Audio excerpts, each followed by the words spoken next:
안녕하세요, 박미수 박사입니다. 항상 구독해 주시고 좋아요를 눌러 주셔서 진심으로 감사드립니다. 오늘은 약간 이제 가벼운 퀴즈로 우리 구독자분들과 함께 오늘의 강의를 시작해 볼까 하는데요. 하루 중 이유 없이 머리가 텅 비고 기운이 쑥 빠진다면 오히려 이것이 과잉 분비되었습니다. 자, 이것은 우리 몸에서 가장 중요한 어떤 요소 중에 하나인데요. 과연 정답은 무엇일까요? 자, 제 강의를 그동안 이제 꾸준하게 들으신 분들은 제가 이 말씀을 드리자마자 힘이 쭉 빠진다. 어떤 증상일까? 이 두 개를 연결시켜서 바로 정답을 이야기하셨을 건데요. 정답은 바로 인슐린입니다. 자, 인슐린 호르몬이 과잉 분비되면 어떻게 되겠어요? 저혈당이 되겠죠. 근데 인슐린 호르몬이 과잉 분비되는 이유는 뭡니까? 고혈당이죠. 고혈당 때문에 저혈당으로 이렇게 갑니다. 고혈당에서 저혈당으로 갈 때 상대적으로 이제 인슐린의 격차를 더 느끼죠. 그래서 인슐린이 과잉 분비돼서 저혈당이 되면 굉장히 어지럽고 기운이 쑥 빠지는, 그러니까 어지럽다는 건 머리에 혈당이 부족하다는 거죠. 기운이 쑥 빠진다는 것도 우리 혈액 속에서 당이 이제 확 낮아집니다. 그래서 어지럽고 가슴이 뛰고 그런 증상들을 느끼게 되는 거죠. 사실 이제 당하혈색소죠. 혈당이죠. 이제 당하혈색소가 이렇게 높으신 분들은 혈당도 높습니다. 근데 최근에 아까 제가 말씀드렸던 그 증상을 가지고 계신 분들이 부쩍 저희 병원에 이제 많이 오시는데요. 당하혈색소는 이렇게 당뇨 전 단계로 약간 높은 편인데 혈당은 오히려 이렇게 떨어져 있어요. 자, 이분은 혈당은 기본적으로 굉장히 높게 유지가 되지만 상대적으로 어떤 순간에는 쑥 떨어진다는 거죠. 자, 이 부분은 저희 병원에서 혈액 검사를 했을 때 어떤 부분일까? 그러니까 식후에 혈당이 리바운드 현상, 반동 현상으로 인해서 확 떨어져 있을 때 이제 검사를 한 수치를 이야기할 수가 있습니다. 자, 이런 경우에 도움이 되는 검사. 식사하고 나면 오히려 더 기운이 없고 또 이렇게 머리가 어지럽다. 가슴이 막 뛴다. 그래서 뭐라도 막 먹어야 된다. 그런 증상을 가지고 있으신 분들은 식후에 혈당 검사를 해보면 도움이 되겠죠. 우리 보통 식전에 검사를 많이 하시는데 식후에 1시간, 2시간, 3시간에 검사해서 혈당이 어떻게 보면 식후 1시간, 2시간 때 올라가 있어야 되는데 그 시간이 지나고 난 다음에 갑자기 확 떨어진다. 아니면 식후 2시간부터 이렇게 떨어지기 시작한다. 그렇게 되면 식후 저혈당을 의심할 수 있습니다. 그 이유는 바로 인슐린이 많이 분비되기 때문에. 그래서 인슐린 검사도 같이 해보면 도움이 되겠죠. 자, 사실 인슐린의 역할을 우리가 잘 알고 있어야 되는데요. 인슐린은 이제 우리 구독자분이나 시청자분들한테 물어보면 당을 낮추는 역할을 한다고 하는데요. 자, 당을 낮춘다는 건 뭐냐면 혈액 속에서 당을 이렇게 거둔다는 거죠. 당을 수거한답니다. 수거를 이유 없이 할 이유가 없잖아요. 왜 수거할까요? 저장하려고.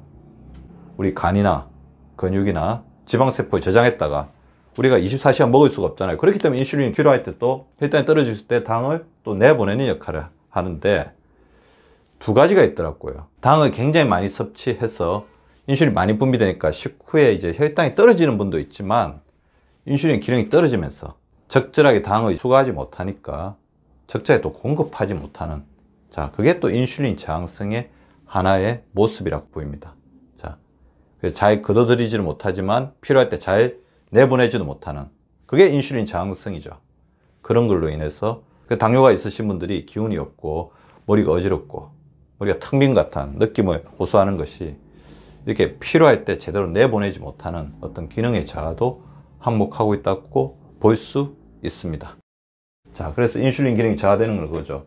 우리가 적정 혈당을 이렇게 유지하고 있으신 분들은 혈당이 이렇게 떨어질 이유가 없어요. 고혈당 식사를 하게 되면 인슐린이 많이 분비되고 그럼 저혈당이 되겠죠. 그리고 저혈당에 갔다가 다시 이렇게 힘드니까 또 탄수화물을 많이 먹어서 고혈당이 되고, 그러면서 인슐린 기능이 점점점 떨어지다 보면 다음에는 특별하게 고혈당 음식을 먹지 않더라도 인슐린이 제때 당을 수거했다가 내보내는 기능을 못하기 때문에 갑자기 저혈당, 갑자기 고혈당.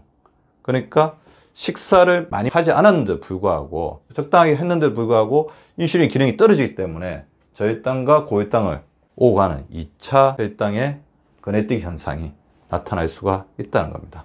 따라서 인슐린 기능을 좋게 하는 것이 굉장히 중요하겠죠. 인슐린 기능을 좋게 하는데 가장 중요한 것 중에 하나가 혈당 지수죠. 혈당 지수는 같은 음식 100g 먹었을 때 혈당을 올리는 정도를 설탕과 비교한 것이고, 설탕이 100 정도 올린다고 한다면 혈당 지수가 높을수록 인슐린을 많이 일하게 만드는, 인슐린을 혹사시키는 그런 음식들이겠죠.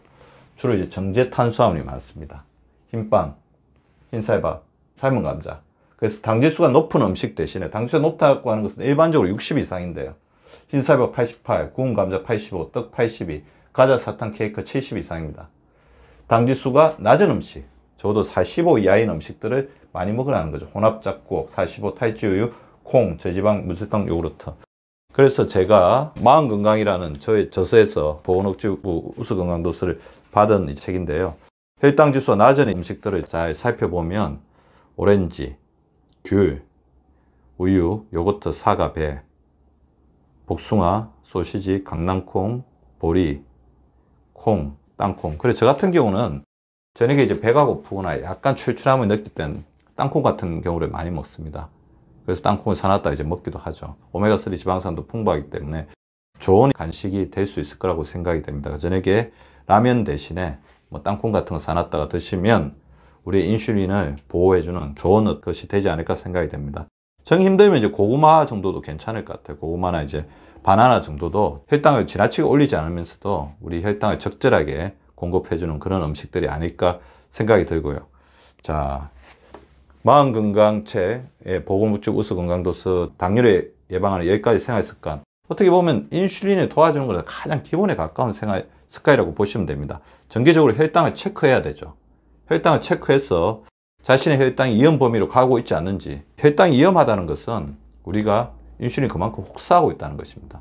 그리고 주치가 있다면 간혹 이제 혈액 검사를 할 때 인슐린 검사도 같이 하든지 당화혈 색소를 체크해서 자기의 당뇨 상태를 아는 게 굉장히 중요합니다.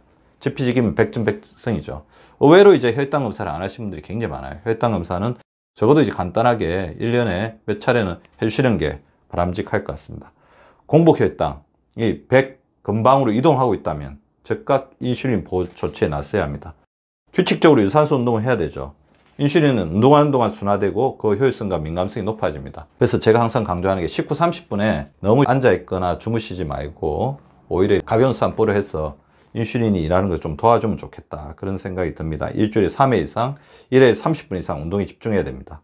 그리고 절식, 배가 약간 부르기 전에 스탑하는 것 같아요. 그래서 규칙적으로 식사하는 것. 인슐린 조기 소모 방지를 위해서는 식욕의 80%만 채우고 식사 시간을 꼭 엄수하자. 인슐린 굉장히 싫어하는 게 먹었다 안 먹었다 먹었다 안 먹었다입니다. 그 인슐린 기능을 좋게 하기 위해서는 소량씩 일정한 시간에 드셔주시는 게 굉장히 필요할 것 같고요. 그리고 췌장의 베타세포에서 인슐린이 나오기 때문에 췌장이 가장 싫어하는 것을 안 해야 됩니다. 두 가지죠. 바로 흡연과 감입니다. 그래서 검연하고 절주하시는 것이 바람직합니다.